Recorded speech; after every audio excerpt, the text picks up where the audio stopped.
என்ன எடுக்கிறீங்க? லொக்கேஷன் பார்க்குறேன்னு நீ நினச்சா? இல்லை, ஒரு நல்ல ஒரு சாப்பாடு சாப்பிட்லான் இருக்கேன். நீங்கள் என்ன சொல்கிறீங்க? சாப்பாடா? வாங்க சேனல் போயிடலாம், போய் குக் பண்ணி சாப்பிட்லாம். இல்லை, அதுக்கு இப்போது டைம் இல்லை. இப்போது உடனே சாப்பிட்ற மாதிரி ஒரு லொக்கேஷன் ஒன்று வேணும். உடனே சாப்பிட்ற மாதிரி லொக்கேஷன்னா இலை தலை மாங்காய்லாம் இருக்குது. அது நீங்கள் வேணால் சாப்பிடுங்க. சார், நீங்கள் மைண்ட் வாய்ஸ் நினச்சி சத்தமாக பேசிட்டுருக்கீங்க. சாப்பிடணும் சொல்லுங்கள். ஒரு நான்வெஜ். நான்வெஜ்ஜா? சரி, பிரியாணி சாப்பிட போகலாமா? ஓ, வாங்க சாப்பிட போகலாம். வா சாப்பிட போகலான்னா புரியல. எங்கே இருக்கோம், எங்கே கூட்டின்னு போக போகிறீங்க, எதுவுமே சொல்ல மாட்டேறீங்க. ரேடியோ மார்க்கெட்டில் ஒரு சூப்பர் கடை இருக்குது. நான் எப்போவுமே அங்கே தான் சாப்பிடுவேன். அந்த கடை பார்த்தீங்கன்னா ஒரு 20-25 வருஷ கடை. நான் சின்ன வயசுலேருந்தே அங்கே சாப்பிட்ருக்கேன். நான் அங்கே ஒர்க் பண்ணும்போதும் அங்கே சாப்பிட்ருக்கேன். எனக்கு ரொம்ப பிடிச்ச பிரியாணி. ரொம்ப அஃபோர்டபுளான காஸ்ட்டில், சூப்பரான குவான்டிட்டியும் நல்லாயிருக்கும். பிரியாணியும் ரொம்ப சாஃப்டாக இருக்கும். அண்ட் வந்து பார்த்திங்கன்னா ஜூஸியான கறியெல்லாம் கிடைக்கும். எனக்கு எப்போ லாங்கில் இருந்தாலும் அங்கே சாப்பிட்ணுன்னு தோணலாம். லாங்கில் இருந்தால் கூட திடீர்னு அங்கே போய் சாப்பிட்ற அளவுக்கு ஒர்த்தான ஒரு பிளேஸு. எனக்கு ரொம்ப பிடிக்கும் அந்த பிரியாணி. சுட சுட அவங்க மசாலாவோட அந்த கொழுப்போடு அடித்து கொடுக்குற பிரியாணிலாம் சூப்பராக இருக்கும். அங்கேயே போய் சாப்பிட்லாம் இன்றைக்கி. சரி, ரேடியோ மார்க்கெட்டுனா ரேடியோ தானே இருக்கும். என்ன பிரியாணிக்கு என்ன ஏமாத்துறீங்களா? ரேடியோ மார்க்கெட்னா ரேடியோ தான் இருக்குமா? ஜம்போ சர்க்கஸ்னால் என்ன ஜம்போ தான் இருக்குமா? அப்படிலாம் இல்லை. ரேடியோ மார்க்கெட்டில் வரவங்க எல்லாருமே கண்டிப்பாக அங்கே சாப்பிடாம போக மாட்டாங்க. ரேடியோ மார்க்கெட்டுன்ற பேர் அப்போதுலேருந்து இருக்குது. இன்றைக்கி வந்து அது ரிச் ஸ்ட்ரீட்டுன்னு கூட சொல்கிறாங்க. எலக்ட்ரானிக்கல்ஸ் மார்க்கெட்டுன்னு கூட அதுக்கு ஒரு பேர் இருக்குது. பட் அங்கே எதெல்லாம் ஃபேமஸோ எனக்கு தெரியாது. நிறைய செல்ஃபோன் கடைங்க இருக்குது, நிறையா டெக்னிக்கல் ஷாப்ஸ் இருக்குது, நிறைய இருந்தாலும் அங்கே எனக்கு பர்டிகுலராக ஃபேமஸ்ன்னு பார்த்தீங்கன்னா அந்த பிரியாணி ஷாப்ஸு. அங்கே ஒரு 3 ஷாப்ஸ் இருக்குது. அதில் மிடில் ஒரு ஷாப். இது வந்து எந்த ப்ரொமோஷன் வீடியோவும் கிடையாதுங்க. நம்ம கேமராமேன் திடீர்னு சாப்பிடணும்னு சொன்னதுனால நம்ம அங்கே போய் சாப்பிட போகிறோம். எனக்கு பர்டிகுலராக ரொம்ப பிடிச்ச கடை. அவங்க இதில் நான் ரொம்ப வருஷமாக சாப்பிடுவேன். ஜென்ரலாக நான் எப்போ போனாலும் அங்கே சாப்பிடுவேன். எனக்கு ரொம்ப பிடிச்ச ஒரு பிரியாணி ஸ்பாட். இத்தனை நாள் நான் உங்கள் கூட இருக்கான ஒரு வாட்டி கூட சொன்னதே இல்லையே. ஒரு தடவை சாப்பிட போகலான்னு வெளியில் கேட்டதே இல்லையே. நான் உதவா கரை இவனை காலை கழுவி குடினியே. இப்போ நான் உதவி செஞ்சா என் காலை கழுவி நீ குடிப்பியாடா? நீ கேட்ட ஒவ்வொரு கேள்வி என்ன செருப்பால் அடிச்ச மாதிரி இருக்குடா. மாதிரி இல்லை, உண்மையிலே செருப்பால தான் அடிச்சது. கரெக்ட். ஓகே, போகலாம் வாங்க சாப்பிட போகலாம்.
இங்கே வந்து நிறைய ஆர்டர்ஸும் பண்ணி கொடுக்குறாங்க. ப்ளஸ் ரேடியோ மார்க்கெட்டுன்னு சொன்னாலே இவங்க கடை ரொம்ப ஃபேமஸ்.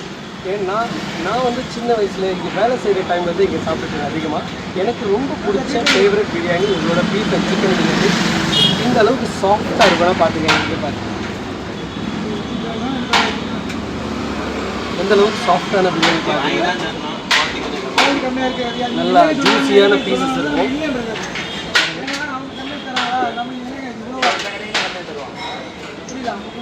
பிரியாணி சுட சுட செம்மையாக இருக்கும். வாங்க சாப்பிட்டு பாருங்க.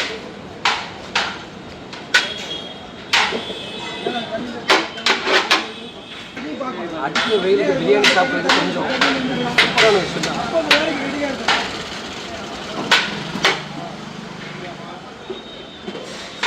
பீசஸ்லாம் எவ்வளோ சாஃப்டாக இருக்கும். நல்லா ஆனியனை வச்சு இந்த பீஸையும் வச்சு ரைஸ்லாம் பாருங்கள் நல்லா நீட்டாக நல்லா நூடுல்ஸ் மாதிரி இருக்கும். ரைஸ் எல்லாம் நல்லா சாஃப்டாக இருக்கும். காரம் சால்ட்டு ஸ்பைசி எல்லாமே செம்மையாக இருக்கும். நல்லா ஜூஸியான ஒரு பிரியாணி சாப்பிட்ணுன்னா கண்டிப்பாக வந்து ட்ரை பண்ண வேண்டிய ஒரு இடம்.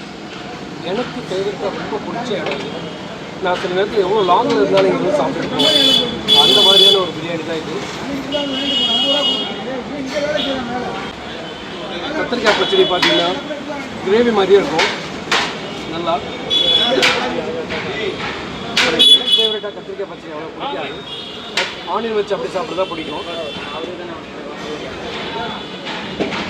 ஓகே, எனக்கு கத்திரிக்காய் பச்சடி அவ்வளோ இதுவாக பிடிக்கல. பட் இருந்தாலும் ஆனியன் வச்சு பிரியாணி சாப்பிட்றது தான் அதுக்கு வந்து டேஸ்ட்டு. நீங்களும் வந்து கண்டிப்பாக ட்ரை பண்ணி பாருங்கள். ஷேர் பண்ணுங்கள், லைக் பண்ணுங்கள், சப்ஸ்கிரைப் பண்ணுங்கள், கமெண்ட் பண்ணுங்கள். அடுத்த என்ன வீடியோ எங்கே போடலாம்னு சொல்லி கமெண்ட் பண்ணுங்கள். இன்னொரு வீடியோவில் பார்க்குறேன்.